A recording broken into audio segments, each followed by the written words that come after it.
much joy that love will bring. So please, just love me right.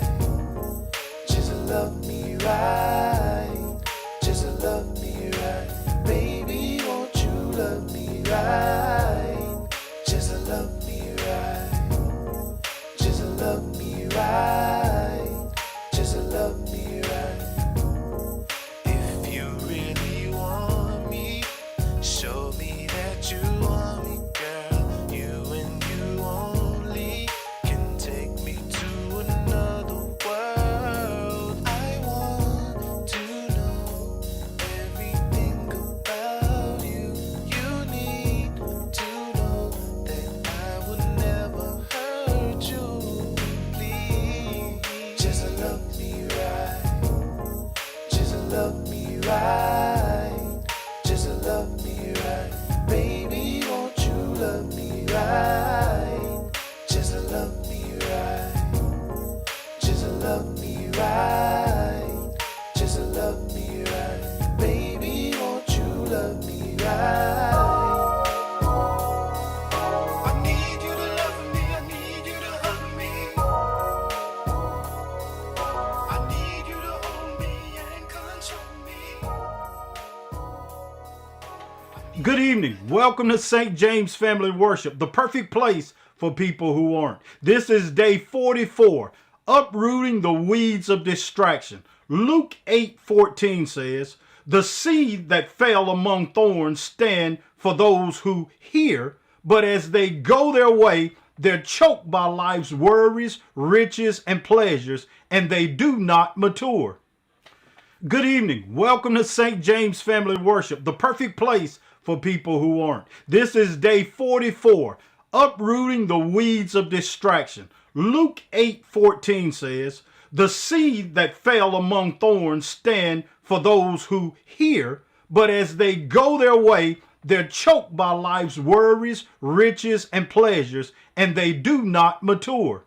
Distractions, distractions, distractions. Life is filled with them. Twitter, Facebook, Instagram, cell phone, TV. Distractions are commonplace.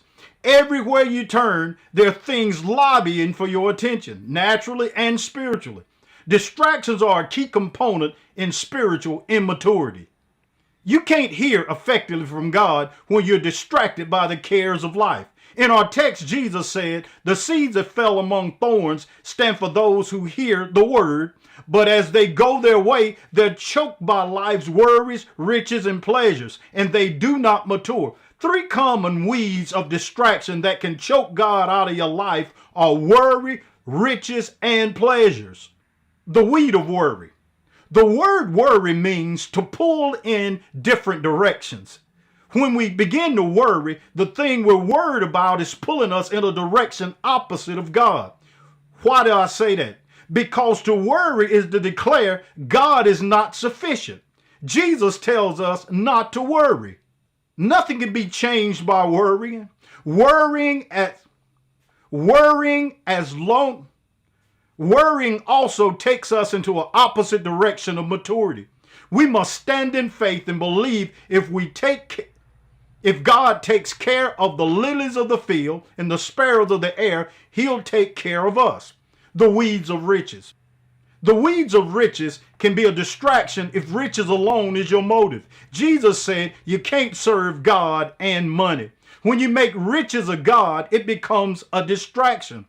People will do the unthinkable when it comes to riches. People will steal, kill, and sell their body for riches. Riches in itself, though, is not evil, but the relentless pursuit at all costs, it will distract you from God. I'm not saying that you should seek to be poor and pitiful all of your life. Of course not. The word says, above all things, God wishes that you be prosperous and in good health as your soul prosper. But don't allow riches to gain the main place in your life. That's reserved specifically for God and God alone. The weeds of pleasure. Pleasure is joy and satisfaction in something. The question is, what is the something that the joy and the satisfaction is coming from? We know that pleasure can be both good and bad. God himself even takes pleasure in things. Luke 12:32 says, for it is God's or our Father's good pleasure to give you the kingdom. So God delights in pleasure also.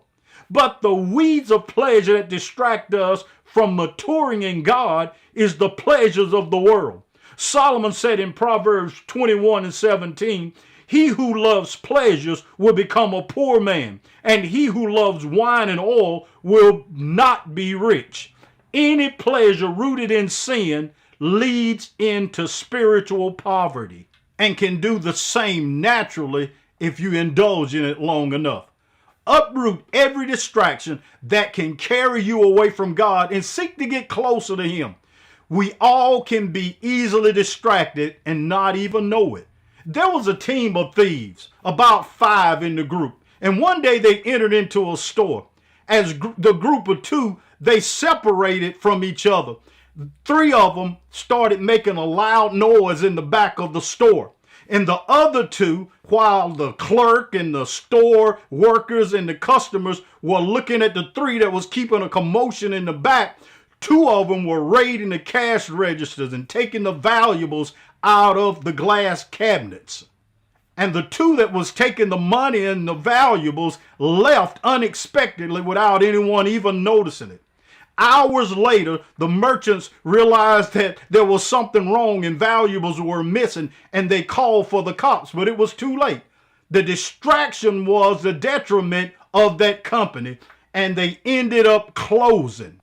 How often this effective strategy is used by the devil with us. We're seduced into paying attention to the distractions while demons and habits raid our lives. We would all do well to check ourselves and our moral pockets right now to make sure and see that we hadn't lost our valuables.